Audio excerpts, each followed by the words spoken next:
Praise Lord. നിങ്ങളെ എല്ലാവരെയും blessed മോർണിംഗിലേക്ക് യേശു ക്രിസ്തുവിൻ്റെ നാമത്തിൽ സ്വാഗതം ചെയ്യുന്നു.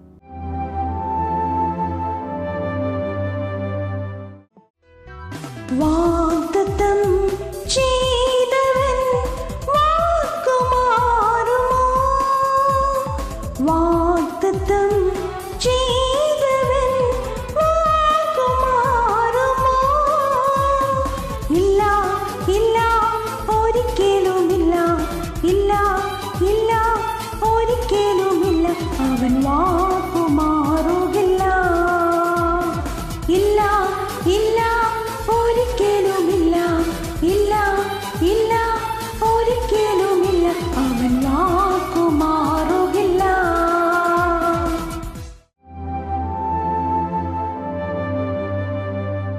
പ്രിയരെ, അനുഗ്രഹിക്കപ്പെട്ട ഒരു പ്രഭാതം കൂടെ നമ്മുടെ ജീവിതത്തിൽ അനുവദിച്ചു തന്ന വലിയവനായ ദൈവത്തെ നമുക്ക് ഒരുമിച്ച് ചേർന്ന് നന്ദി പറയാം.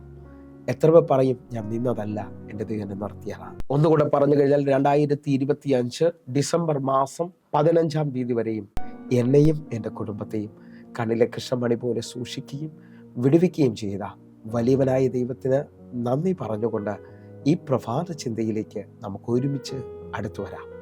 വാഗ്ദത്തങ്ങളെ അവകാശമാക്കാനുള്ള 4 ചിന്തകൾ. പ്രിയരെ, പ്രാരംഭവാക്യത്തിലേക്ക് 1 രാജാക്കന്മാരുടെ പുസ്തകം 18-ാം അധ്യായം അതിൻ്റെ 41-ാമത്തെ വാക്യം. പിന്നെ ഏലിയാവ് ആഹാബിനോട്, നീ ചെന്ന് ഭക്ഷിച്ച് പാനം ചെയ്യുക, വലിയ മഴയുടെ മുഴക്കമുണ്ട് എന്ന് പറഞ്ഞു. പ്രിയരെ, ഈ പ്രഭാതത്തിൽ ദൈവം നമ്മോട് ഇടപെട്ട അനുഗ്രഹിക്കപ്പെട്ട വചനത്തിനായി നമുക്ക് ഒരുമിച്ച് ചേർന്ന് നന്ദി പറയാം. എല്ലാവരുടെയും ആഗ്രഹമാണ് ഇന്നലകളിൽ നമ്മൾ കേട്ട വാഗ്ദത്തങ്ങളെ അവകാശമാക്കുക എന്നുള്ളത്. എന്നാൽ പലവരെയും പ്രാർത്ഥനയിൽ ഇന്നും നന്മകളൊന്നും കാണാതെ ജീവിതത്തിൽ എങ്ങും എത്താതെ മുമ്പോട്ട് പോകുന്നവർക്ക് വേണ്ടി ഈ 4 ചിന്തകൾ ഞാൻ കൈമാറുകയാണ്. ആ 4 ചിന്തകളിൽ ഒന്നാമത്തേതാണ് നമ്മൾ കുറിവാക്യമായി വായിച്ചു കേട്ടത്. ഇതാ, ഏലിയാവ് ആഹാബിനോട് പറയുകയാണ്, നീ ചെന്ന് ഭക്ഷിച്ച് പാനം ചെയ്യുക, വലിയ മഴയുടെ മുഴക്കമുണ്ട്. പ്രിയരെ, ഈ വചന പശ്ചാത്തലം മനസ്സിലാക്കിയവർക്കറിയാം, അന്തരീക്ഷം ചൂടുപിടിച്ച് കിടക്കുകയാണ്. കാരണം തൊട്ടു മുമ്പലത്തെ വാക്യത്തിനകത്ത് ആകാശത്തുനിന്ന് തീയിറങ്ങി യാഗപീഠത്തെ യാഗവസ്തുവിനെ ദഹിപ്പിച്ച് കളയുകയാണ്. ഏലിയാവിൻ്റെ പ്രാർത്ഥനയിൽ ദൈവം തീയിറക്കുന്നതാണ് തൊട്ടു മുകളിലത്തെ വാക്യങ്ങൾ കാണുന്നത്. അതേ നിലയിൽ തന്നെ ഒന്നുകൂടെ ഒന്ന് ശ്രദ്ധിച്ച് നോക്കിയാൽ കഴിഞ്ഞ 3.5 വർഷമായി ആകാശമണ്ഡലം അടഞ്ഞു കിടക്കുകയാണ്. ഏലിയാവെ, അങ്ങയോടൊന്ന് ചോദിക്കാനുണ്ട്. അങ്ങ് സാഹചര്യം ഇല്ലാഞ്ഞിട്ടും ഇതാ ആഹാബിനോട് പറയുകയാണ്, നീ ചെന്ന് ഭക്ഷിച്ച് പാനം ചെയ്യുക, വലിയ മഴയുടെ മുഴക്കമുണ്ട് എന്ന്. ഈ വചനഭാഗം ഇന്ന് എൻ്റെ കൂടെ ചിന്തിക്കുന്നവർക്കറിയാം, ഏലിയാവ് ഇന്നലകളിൽ കേട്ട വാഗ്ദത്തത്തെ അല്ലെങ്കിൽ ദൈവശബ്ദത്തെ ക്ലെയിം ചെയ്യാൻ പോവുകയാണ്. ഇന്ന് ഈ പ്രഭാതത്തിൽ എന്നെ കേൾക്കുന്നവരെ, നിങ്ങളുടെ വാഗ്ദത്തങ്ങളെ നിങ്ങൾ ക്ലെയിം ചെയ്യുവാൻ തയ്യാറാകണം. നിങ്ങളുടെ വാഗ്ദത്തങ്ങളെ നിങ്ങൾ അവകാശമാക്കാൻ തയ്യാറാകണം. നമ്മൾ കേട്ട വാഗ്ദത്തങ്ങൾ വിലയേറിയതാണെന്ന് പത്രോസ് അപ്പോസ്തലൻ പറയുന്നു. വാഗ്ദത്തങ്ങളെ അവകാശമാക്കണം.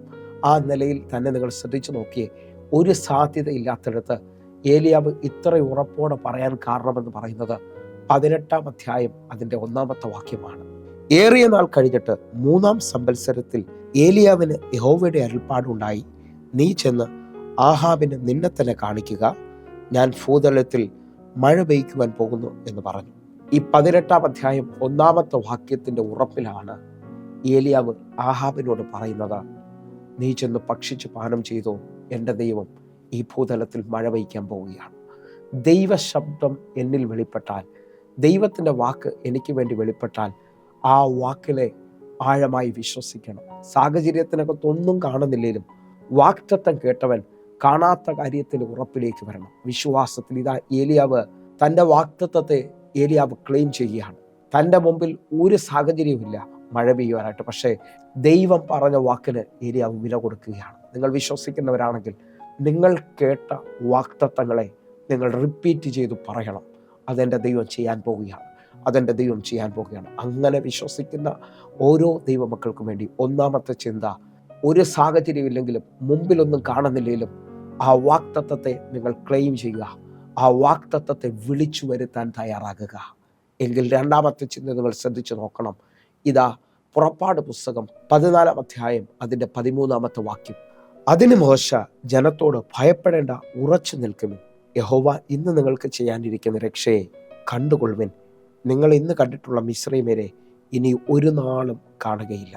ഈ വചനത്തിനകത്ത് വലിയ ആഴമുണ്ട് പ്രിയരെ. ഇതാ ഇസ്രായേൽ മക്കൾ വാഗ്ദത്ത ദേശത്തിലേക്ക് പുറപ്പെട്ട് അവർ ചെങ്കടലിന് മുമ്പിൽ വന്നു നിൽക്കുകയാണ്. അവരുടെ മുമ്പിൽ വഴിയില്ല. പിൻപിൽ ഫറവോനും സൈന്യവും വന്നു നിൽക്കുകയാണ്. സൈഡിൽ വലിയ മലയാണ്. അവരുടെ മുമ്പിൽ എല്ലാ പ്രതീക്ഷകളും തീരുകയാണ്. എന്നാൽ അവരുടെ മുമ്പിൽ നിൽക്കുന്ന, അവരെ നയിക്കുന്ന മോശ വ്യക്തമായി വിളിച്ചു പറയുന്നു, അതിന് മോശ ഭയപ്പെടേണ്ട, ഉറച്ചു നിൽക്കുവിൻ, യഹോവ നിങ്ങൾക്ക് വേണ്ടി ചെയ്യാനിരിക്കുന്ന രക്ഷയെ നിങ്ങൾ കണ്ടുകൊള്ളുവിൻ. ഇന്ന് കണ്ട മിസ്രൈമിനെ ഇനി നിങ്ങൾ ഒരു നാളും കാണത്തില്ല. വാഗ്ദത്തത്തെ അവകാശമാക്കാനുള്ള രണ്ടാമത്തെ ചിന്ത, നിങ്ങൾ വിശ്വസിക്കുന്നവരാണെങ്കിൽ ഉറച്ചു നിൽക്കുക എന്നുള്ളതാണ്.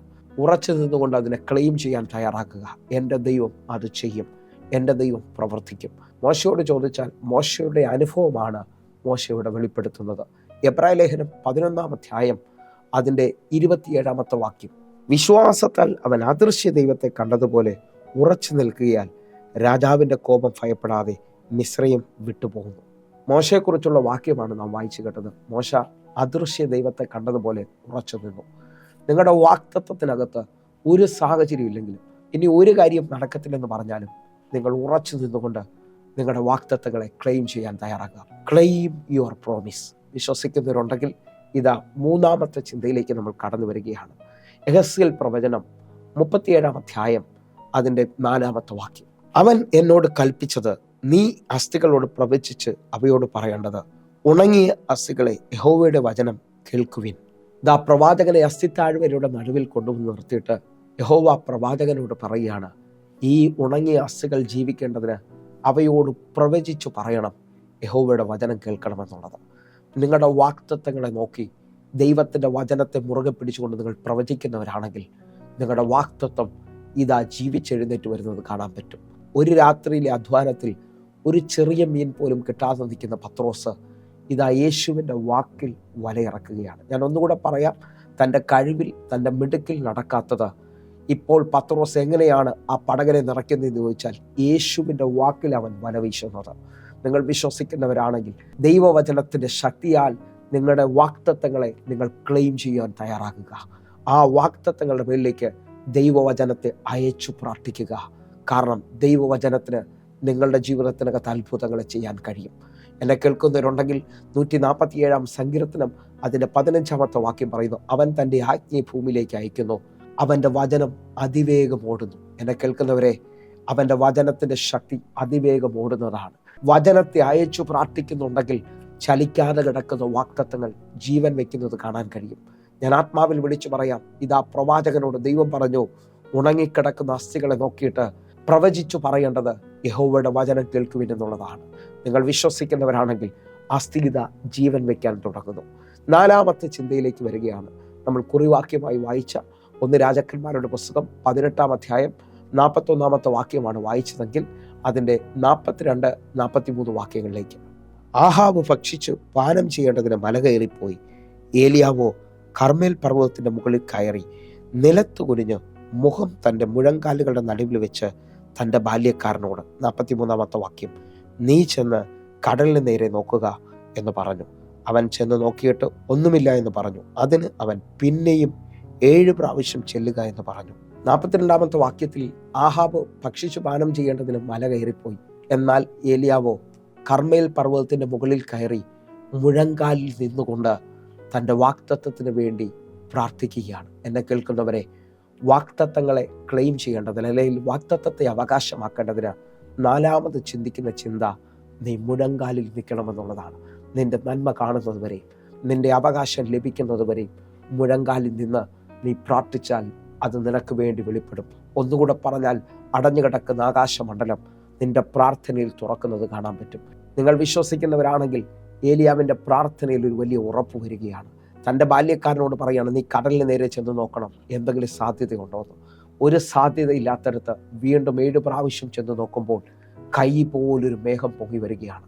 ഏലിയാവ് ആഹാബിനോട് അടുത്ത പദങ്ങൾ പറയാണ്, വൻമഴ പെയ്യാൻ പോവുകയാണ്, വൻമഴ പെയ്യാൻ പോവുകയാണ്. നിങ്ങൾ വിശ്വസിക്കുന്നവരാണെങ്കിൽ നിങ്ങളുടെ പ്രാർത്ഥനയിൽ വൻമഴകൾക്ക് സാധ്യതയുണ്ട്. വലിയ വാഗ്ദത്തങ്ങൾ വെളിപ്പെട്ട് വരാൻ പോവുകയാണ്. എങ്കിൽ 4 ചിന്തകൾ ഒന്നുകൂടെ ഓർപ്പിക്കുന്നു. കാണാത്ത കാര്യത്തെ നിങ്ങൾ വിളിച്ചു വരുത്തുക. 2, വാഗ്ദത്തത്തിനകത്ത് നിങ്ങൾ ഉറച്ചു നിൽക്കുക. 3, ആ വാഗ്ദത്തങ്ങളെ നോക്കി വചനം പറഞ്ഞ് പ്രവചിക്കുക. 4 വാഗ്ദത്തത്തിനായി മുഴങ്കാലിൽ നിന്ന് പ്രാർത്ഥിക്കുക. വിശ്വസിക്കുന്നവരുണ്ടെങ്കിൽ ഒന്ന് കണ്ണുകൾ അടച്ച് ഈ ദിവസങ്ങളിൽ ക്ലെയിം യുവർ പ്രോമിസ്. നിങ്ങളുടെ വാഗ്ദത്തങ്ങൾക്ക് വേണ്ടി നിങ്ങൾ ഒരുങ്ങുക. കാരണം ദൈവം പറഞ്ഞ വാഗ്ദത്തങ്ങൾ വിലയുള്ളതാണ്. കണ്ണുകൾ അടയ്ക്കാം. ഞങ്ങളെ സ്നേഹിക്കുന്ന ഞങ്ങളുടെ നല്ല ദൈവമേ, പൂർണ്ണഹൃദയത്തോടെ ഞങ്ങൾ ഒരുമിച്ച് ചേർന്ന് പ്രാർത്ഥിക്കുന്നു. വലിയ വിടുതലുകൾ, വലിയ അത്ഭുതങ്ങൾ ഇപ്പോൾ അങ്ങയുടെ മക്കളുടെ മേലിലേക്ക് വെളിപ്പെട്ട് വരട്ടെ. കർത്താവ് ഇവർക്ക് വേണ്ടി വലിയ നന്മകൾ ചെയ്യുന്നതിനായി സ്തോത്രം. യേശുവിൻ നാമത്തിൽ ഞങ്ങൾ പ്രാർത്ഥിക്കുന്നു. സ്വർഗം അത് ചെയ്തതിനായി നന്ദി. ആമേൻ, ആമേൻ, ആമേൻ. പ്രിയരെ, പ്രഭാത സന്ദേശം നിങ്ങൾക്ക് അനുഗ്രഹമാകുന്നുവെങ്കിൽ നമ്മുടെ യൂട്യൂബ് ചാനൽ സബ്സ്ക്രൈബ് ചെയ്യും, ഫേസ്ബുക്കിലേക്ക് നിങ്ങൾ ജോയിൻ ചെയ്യുകയും ചെയ്യണമെന്ന് ഉറപ്പിക്കുന്നു. അതേപോലെ തന്നെ എല്ലാ ദിവസവും വൈകിട്ട് 6 മണിക്ക് നമുക്ക് സൂമിൽ ആരാധനയുണ്ട്. നിങ്ങൾ വിളിക്കുകയും പ്രാർത്ഥിക്കുകയൊക്കെ ചെയ്യണം. ഈ സൂം ഐഡിക്ക് വേണ്ടി നിങ്ങൾ വിളിക്കണമെന്ന് ഓർപ്പിക്കുന്നു. കർത്താവ് നിങ്ങളെ വലുതായി അനുഗ്രഹിക്കട്ടെ. God bless you. ആമേൻ.